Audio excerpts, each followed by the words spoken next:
वाराणसी के ज्ञानवापी मस्जिद से संबंधित 1991 के लॉर्ड विश्वेश्वर के केस में हाई कोर्ट पे मुस्लिम पक्ष की 5 याचिकाओं के खारिज हो जाने के बाद मुस्लिम पक्ष के अंजुमन इंतजामिया मसाजिद कमेटी के जॉइंट सेक्रेटरी SM यासीन ने बहुत बड़ा बयान दिया है। यासीन ने कहा कि ये मुस्लिम पक्ष के साथ बहुत बड़ा अन्याय हुआ है।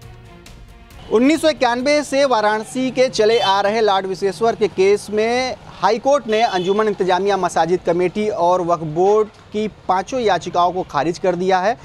और इस बारे में ज़्यादा कुछ बताने के लिए हमारे साथ मसाजिद कमेटी के जॉइंट सेक्रेटरी यासीन साहब हैं। इनसे जानते हैं कि जो ऑर्डर आया है उसको पढ़कर आपको क्या जानकारी हुई है और आगे क्या आप लोग का कदम होगा।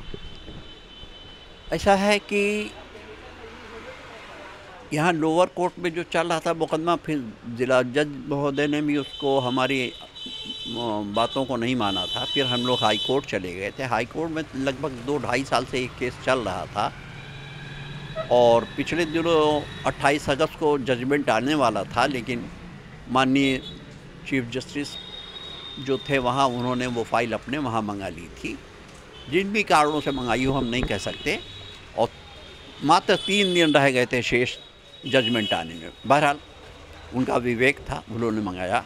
फिर ये दूसरे चीफ जस्टिस आए, उन्होंने अभी के जो जिन माननीय जज महोदय ने जो निर्णय दिया उनके पास केस गया। मात्र 2 दिन वहाँ पे सुनवाई हुई और बहुत ज़्यादा था भी नहीं। उसमें प्लेस ऑफ वर्शिप एक्ट को ही हम लोगों ने मुख्य रूप से सामने रखा था और जो हमारे पास सबूत थे वो हमने दिए थे। और हमारी इस याचिका को खारिज कर दिया कि ये हम लोग ये कह रहे थे कि ये प्लेस ऑफ वर्शिप एक्ट के तहत ये चलने लायक नहीं है सूट, लेकिन हमारी उस याचिका को नहीं माना और ख़ारिज कर दिया। बहरहाल जजमेंट है और हर जजमेंट सर आँखों पे होता है। हमें निराश भी नहीं होना है, क्योंकि अभी तो वो लड़ाई बहुत लंबी चल रही है, क्योंकि न्यायालय की लड़ाई है। मुकदमात हैं, 6 महीने में यहाँ डिसाइड होना है, फिर उसके बाद फिर आगे जाना है, फिर आगे जाना है, इस तरह होता रहेगा। बातचीत के दौरान SM यासीन ने कहा कि अब जब इंसाफ नहीं हो रहा है तो सड़क पर आने वाले हालात बन सकते हैं, लेकिन वह कानूनी लड़ाई लड़ेंगे।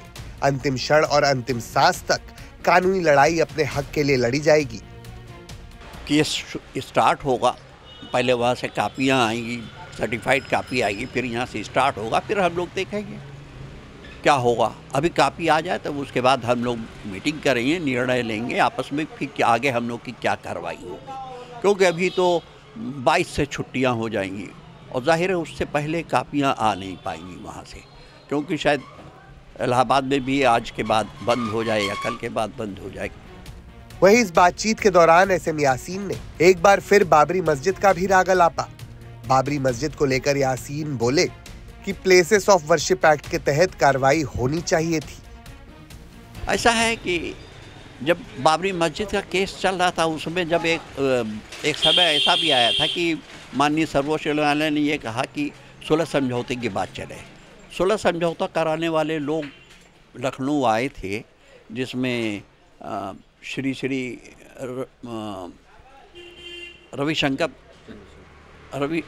रविशंकर जी, उनके वो भी मौजूद थे, और एक जज, रिटायर्ड जज थे, एक वकील साहब थे। इन लोग आए थे, तो हम उनके सामने गए थे यहाँ से, बनारस से।